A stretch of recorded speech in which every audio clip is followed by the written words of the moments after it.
Hello there, and welcome to the Copy Cash Secrets, where I'll be touching on introducing the solutions in developing sales letters and videos. Now, if you understand how to build your readers' or viewers' interest by making them feel the issue arisen, it's time to provide the solution.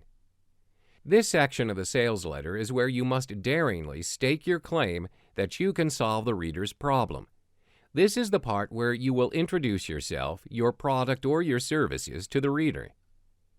You may introduce your product and service to your readers with the examples given here. 1. Relieve the reader's mind by telling them that there is no need to struggle through all of their concerns because your product or services will solve it for them.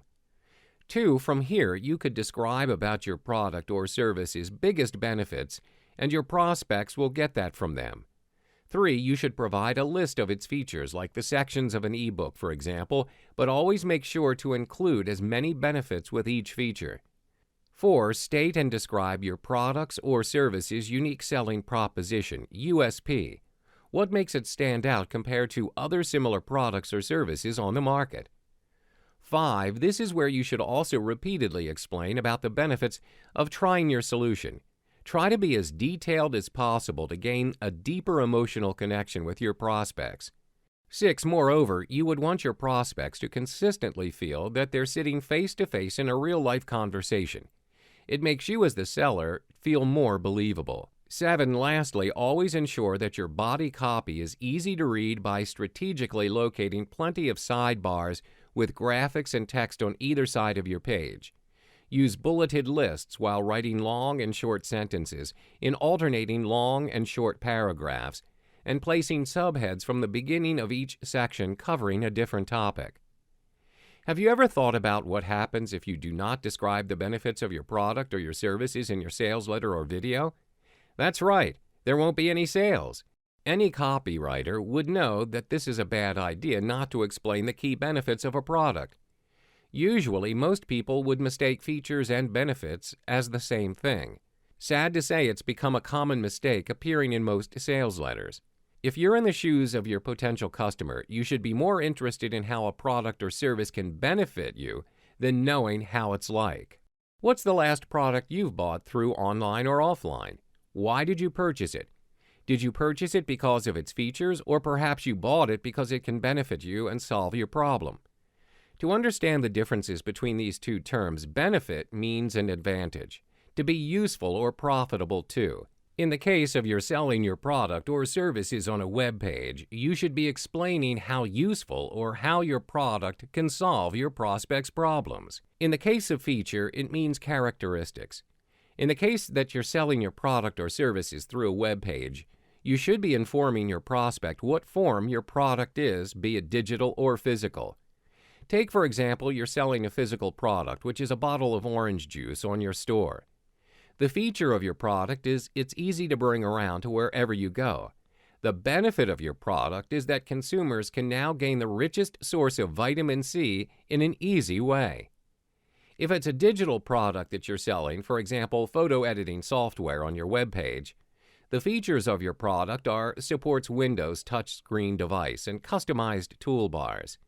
There, the benefits are your customers can download it instantly, and they can download the trial version for free. When you're writing, you must be wondering, which do I put more emphasis on? The truth is that both features and benefits are equally important, but you would need to spend more time explaining your benefits. By describing benefits and how it benefits your customers, you're basically educating and convincing your customer at the same time. Essentially, a feature without a benefit is nothing. When you're explaining the benefit of your feature, your sales copy needs to be your targeted audience. Always have a major insight into the product and be clear and concise. The most important aspect when writing both features and benefits of your product or service is always have a mindset of selling the solution to your prospects, not the product itself. Even though selling a product is the most important part, you have to understand that people buy a product because of gaining the benefits of it or solving their problems. People will never buy a product just for the sake of buying a product.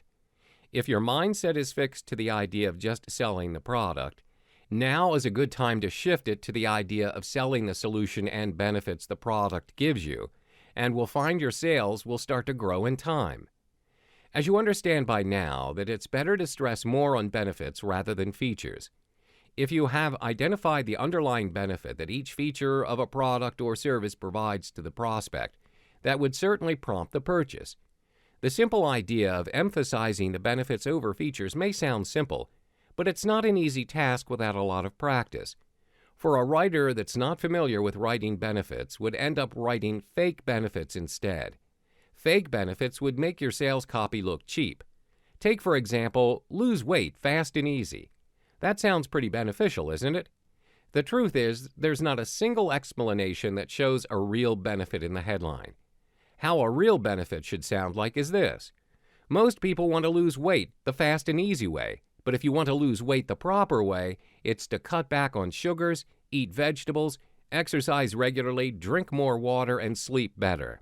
This is the true benefit that the example product or services should offer by describing in detail what the person must practice. So how do you effectively extract true benefits from features? All you need to do is follow these simple 4 steps. 1. Develop a list of every feature of your product or service. 2. Ask yourself why each feature is necessary in the first place. 3. Ask why and how does this relate with the prospect's desires. 4. Get to the absolute root of what's in it for the prospect at an emotional level. Now take for an example a GPS app. Feature, a unique mobile navigation system. Why it's there, provides better utility by adapting and customizing the user's Sage experience. What's in it for them? Stores the data you need the most at the forefront when you're in a hurry. Emotional root. Stay up to date wherever you are while traveling without having to be stressed out from using old ways to navigate. Even though benefits are more significant than features, there are times features alone would easily do the trick to get people being sold to your product or service. There are people out there that do not exactly have to be driven into an emotional state to purchase your product or service. If a feature is fairly well known and expected from your audience, you don't even have to sell it. Even if the feature is well known, you would still need to shift the prospect down the 4-step path, as a person would still want to know how the product or service works and what it does for him or her. Most of the time, our decisions are usually based on deep-rooted emotional motivations, which we then justify after the fact with logic to purchase a product or service. So it's best to help develop the emotional desire, then back it up with rationalization with features and solid data so that the person would have the desire to purchase.